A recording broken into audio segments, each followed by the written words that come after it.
नमस्कार, जनाधिकार TV news network में आप सभी का स्वागत है। मैं हूं आपके साथ कंचन मिश्रा। चलिए रुक करते हैं आज की कुछ खास खबरों की तरफ। गौशाला में मनाया गया विधायक के बेटे का जन्मदिन। गौवंशों को फल, मिष्ठान, पूरी आदि से कराया भंडारा। जी हां, आपको बता दें कि रामपुर, मथुरा, सीतापुर, जहां एक तरफ वीआईपी जनप्रतिनिधि बड़े बड़े रेस्टोरेंट से पार्टी करके अपने कार्यक्रम बनाते हैं, वहीं दूसरी ओर सनातन प्रेमी सेवता विधायक ज्ञान तिवारी जी ने अपने आवास से सुदूर बाराबंकी जनपद के बॉर्डर पर स्थित सेवता विधानसभा के अंतिम छोर के रायसेनपुर गौशाला में पहुंचकर धूमधाम से अपने बेटे दिव्यांश तिवारी का जन्मदिन मनाया। साथ ही पास के नयापुरवा में संतों के साथ पहुंचकर शिव मंदिर का भूमि पूजन भी किया। इस अवसर पर सर्वप्रथम गौशाला में उपस्थित गोवंशों को भंडारा खिलाकर कार्यक्रम का शुभारंभ किया। उसके बाद आयोजन में उपस्थित संत जन, अतिथिगण, गौभक्त, पत्रकार साथी, भाजपा कार्यकर्ताओं को अंगवस्त्र तथा राम दरबार का चित्र तथा सभी उपस्थित जनमानस को अंगवस्त्र भेंट कर सम्मानित किया। सभी उपस्थित लोगों ने आयोजित भंडारे में प्रसाद ग्रहण कर बेटे को आशीर्वाद दिया। संवाददाता राकेश मिश्र, डिहुआ की रिपोर्ट। वहाँ 7 अर्थात परसों से भागवत कथा भी है हनुमान जी के, तो आप सभी वहाँ रहेंगे। और 7 तिवारी जी 7 नवंबर को प्रातः 9 बजे आप भी उपस्थित रहेंगे। रामपुर मथुरा मुरलीधर मंदिर से शोभा यात्रा चल के अभिनापुर मंदिर तक आएगी। आप सभी उसमें सादर आमंत्रित भी हैं मेरी तरफ से। आपको इसी बाणी के साथ विराम। जय गौ माता। तो उन्होंने ये जो लड़ाई लड़ी, अहिल्याबाई होलकर एक नारी शक्ति थी जिन्होंने मुगलों से लड़ाई लड़ करके जो सोमनाथ जी का मंदिर, जो पहला ज्योतिर्लिंग सौराष्ट्र सोमनाथ है। अभी आप लोग जो भागवत कथा में 6 तारीख से जाने वाले हैं, इसमें से हमको लगता है 50% लोग निश्चित तौर से इसमें जो हम देख रहे हैं। क्यों जनार्दन जी, टिकट है ना? हो गया नहीं हो पाया? हाँ तो हो गया होगा। रामेंद्र से बात कर लो। है जनार्दन जी का है ना? है। से बता देंगे, हालांकि कोई भी मंदिर बनवाता है और परिवार हमसे बोल देता है, चाहे हनुमान जी की प्रतिमा हो या शिव परिवार हो, मैं हर मंदिर में कम से कम 30-35 मंदिरों में मैं दे चुका हूँ, 40 मंदिरों में। अभी राम दरबार हमारे, देखो इनको देख लिए हैं, हमको याद भी आ गया है कि मैं शिव परिवार को मैं 2 लाया था, लेकिन वो गाड़ी में नहीं आ सकता था। अब दिन जब मैं राजस्थान जाऊंगा तो आपका राम दरबार आ जाएगा धमोड़ा का। तो जो भी हमसे कहता तो हम उसको दक्षिणा नहीं देते हैं, चंदा नहीं देते हैं। हमसे प्रतिमा ले लो, चंदा देंगे तो आपको 5100 देंगे। अब शिव परिवार इनका कम से कम बढ़िया देंगे तो 25-30 हजार का होगा। हाँ, इससे ऊपर ही मिलेगा। लेकर के इनको बसाने का कार्य, प्रधानमंत्री और मुख्यमंत्री आवास दे करके इनको बसाने का कार्य, और इसके साथ साथ में अब इनके गांव का पूरा जीर्णोद्धार करा के खड़ंजा लगा करके, ये सारे खड़ंजे पूरे पास हो चुके हैं। इस गांव में पूरे खड़ंजे लग जाएंगे। इतना ही नहीं, जब एक गांव बसता है, हम सनातन धर्म को मानने वाले हैं। आज के इस कार्यक्रम से पहले हमने भूमि पूजन मंदिर का भी कर दिया है। वहां भोलेनाथ का मंदिर का भी शुरुआत हो गई है। मैंने प्रधान जी से कहा इसकी सारी व्यवस्था करिए और ये बहुत जल्दी मंदिर तैयार हो, और उस मंदिर में शिव परिवार लोगों के यहाँ जो अग्नि होती थी, वो अग्नि चूल्हे में जब खाना बनता था तो कभी किसी के घर से अग्नि की समाप्ति नहीं होती थी। ये भी किसी संत ने हमसे कहा।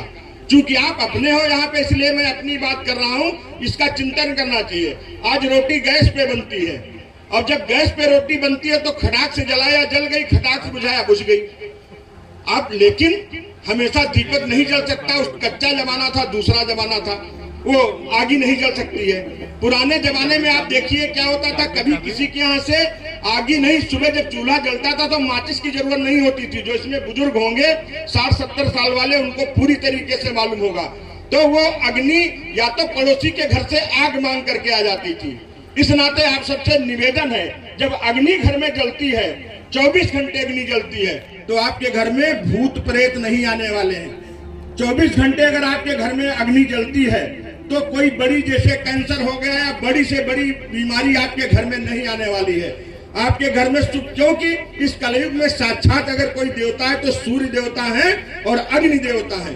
ये देवता उपस्थित रहे, इसलिए कुछ मत करिए। हम नहीं कह रहे कि गाय आप भाई नहीं तो गाय का दीपक जलाएंगे। आप कम से कम दिल्ली के तेल का भी अगर अखंड ज्योति आपके घर में चलेगी तो आप देख लीजिए, जिनके घर में ज्यादा बीमारी है, ना मानिए तो 1 साल आप भी जला करके देख लीजिए, उन बीमारियों से भी मुक्ति मिल जाएगी, वो भी चीज व्यवस्थित हो जाएगी। ये गूढ़ बातें हैं, ये मैं आपको बताना चाह रहा था। आज बहुत सौभाग्य का दिन है।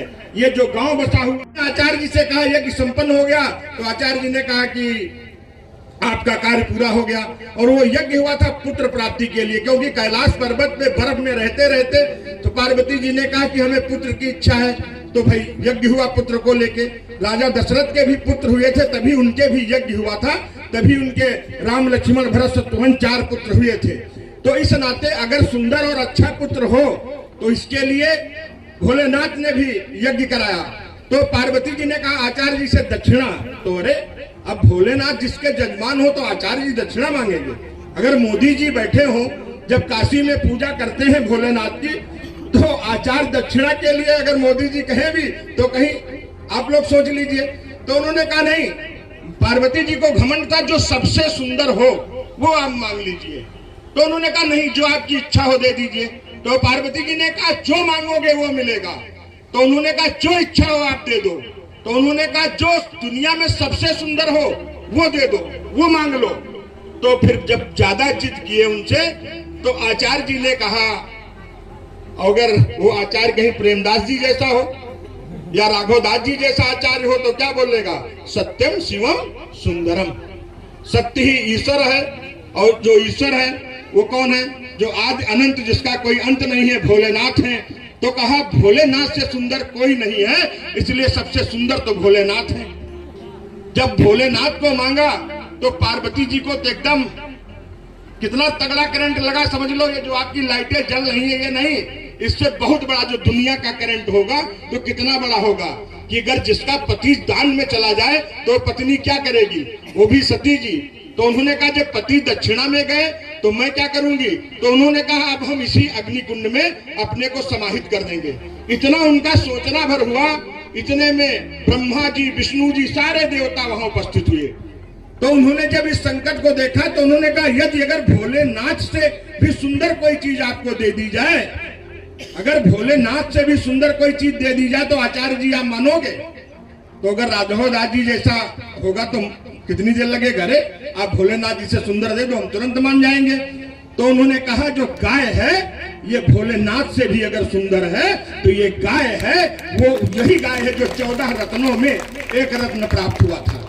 और वो आचार्य जी संतुष्ट हो गए।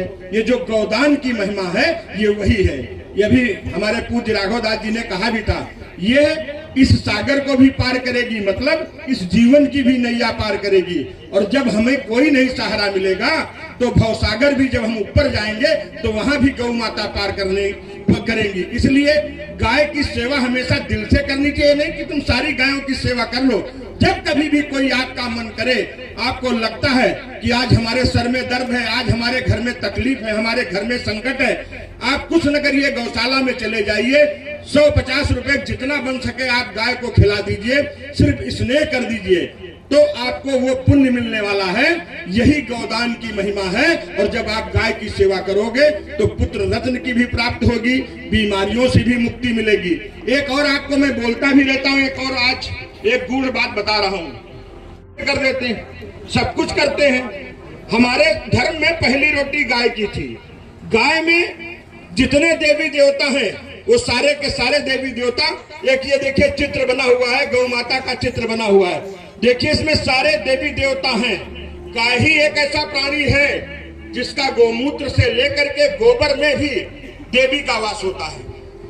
अगर आपके पुत्र नहीं होता, मैं एकदम पूरी तरीके से बता रहा हूं, जब भगवान भोलेनाथ के पुत्र नहीं था तो पुत्र की प्राप्ति के लिए आचार्य से यज्ञ कराया था। और यज्ञ में जब पार्वती जी को थोड़ा घमंड था कि हम पत्नी है किसकी, भोलेनाथ की, इस नाते आचार्य जी चूंकि जब कोई भी यज्ञ हम कराते हैं, महाराज जी की भी भागवत सुनने जाते हैं, ये जरूरी नहीं आप 100 का नोट चढ़ाइए, आप जब कथा सुने और 1 रुपया, मतलब हम अगर कथा सुनते हैं तो दक्षिणा आचार्य का अनिवार्य है, और जब हम दक्षिणा देते हैं तो हमें उसका पुण्य प्राप्त होता है। इसलिए दक्षिणा जरूरी है। प्रत्येक दिन जाइए, मात्र 10 चढ़ाइए, 5 चढ़ाइए, 1 रुपया चढ़ाइए। अगर आप 50-50 ग्राम गुड़ किसी गौशाला में चले जाइए, और गौशाला में जाने के बाद जो आपको सबसे कमजोर गौवंश लगे, 10, 20, 15 जो भी लगे, उनको खाली खिला दीजिए। 1 साल खाली आप करके देख लीजिए, और 1 साल के बाद स्वतः आपकी तस्वीर और तकदीर दोनों बदलाव नजर आएगा। ये पक्का मान लीजिए पूरी तरीके से। हमने एक ये प्रयास किया है, कोई क्या कहता कभी नहीं। कई लोगों ने कहा, अरे विधायक जी तो अब गौशाला में जन्मदिन के लिए बोल दिए हैं, और वो अगर हमने बोला तो संदीप बजरंगी ने अपने बेटे का अन्नप्राशन कराया, राजकुमार शुक्ला ने अपने बेटे का जन्मदिन मनाने के लिए गए, हमारे प्रमुख जी भी अपने बेटे का, बेटी का या बेटे का कोई कार्यक्रम था, हम नहीं उस दिन पहुंच पाए, ये भी वहां पे गए। हमारे चित्रांश जी बैठे हुए, इन्होंने ग्वारी गौशाला में जाकर के अपने बेटे का जन्मदिन मनाया। हम सब ये संकल्प लेकर के जाए यहाँ से। आज कार्तिक पूर्णिमा है, ये संकल्प लेकर ये लिखा था, सभी गौ भक्त और इष्ट मित्र हमारे स्वजन आकर के गौशाला में आएंगे। तो मेरा मेन उद्देश्य यही था कि हम, जब आप हमसे जुड़े हुए हो तो निश्चित तौर से जो ज्ञान तिवारी अगर गलत कर रहे हैं तो आप लोग ज्ञान तिवारी को आगाह करिए, विधायक जी आप ये गलत काम कर रहे हो, आपको नहीं करना चाहिए। लेकिन अगर ज्ञान तिवारी आपकी नजर में ठीक काम कर रहे हैं तो उससे आपको भी अनुसरण लेने की जरूरत है। आप भी उसके साथ में सहयोग करें, आप भी करें। हम ये नहीं कह सकते हम इतना बड़ा आयोजन कर सकते हैं, लेकिन मैंने जो मंच से बोला था, इससे पहले भी मैंने बोला था, अभी जब महाराज जी नहीं थे तब विषय आ रहा था, तो हमने ये विषय रखा था कि हमारे बेटे का अगर जन्मदिन है, अगर हमारे बेटी का जन्मदिन है, कभी बेटे बेटी में फर्क मत मानिएगा, अगर बेटी का जन्मदिन है और अच्छे धूमधाम से मनाओ, ये पूरी तरीके से, क्योंकि बेटी भी बहुत आशीर्वाद देती है। और इसके साथ साथ में मेरी शादी की सालगिरह है, तो ये कोई जरूरी नहीं है हम 500,000 गौवंश को खिलाएंगे। आप सोचो, अरे मैं इतना कैसे व्यवस्था कर सकता हूं। अगर विधायक जी 1,500 गौवंश की व्यवस्था किए हैं तो आपको कुछ नहीं करना है। जब हमारे घर में जन्म उत्सव होता है तो गुलगुला बनता है, तो 1 किलो गुलगुला बनवा लीजिए, नहीं वंश ज्यादा है। हम लोग जब छोटे छोटे होते थे तो खेत में 4 कुंटल 3 कुंटल ऐसे उपज होती थी, और आज उपज कहीं कमजोर नहीं है। आज हम सौभाग्यशाली हैं कि हमारे बीच में हमारे गुरु राघवदास जी महाराज जी विराजमान हैं, हमारे गुरु श्रद्धेय प्रेमदास जी महाराज विराजमान हैं। चूंकि आज कार्तिक पूर्णिमा, इसलिए त्यागी महाराज जी आज नहीं है, मेले में गए हुए ने, तो वो भी उनका भी आशीर्वाद मिलता। हमारे संघ के विचारक लोग वो भी हमारे बीच में थे। सभी सम्मानित हमारे पदाधिकारी गण हैं, हमारे प्रमुख गण हैं, हमारे अधिकारी गण हैं। मैं सभी लोगों का हृदय की गहराई से साधुवाद और धन्यवाद देता हूं। भाई कुमुद प्रधान जी का भी धन्यवाद है कि उन्होंने भी व्यवस्था दिल लगा करके और दिल खोल करके व्यवस्था की। हम इसलिए भी सौभाग्यशाली है, मेरी पूरी विधानसभा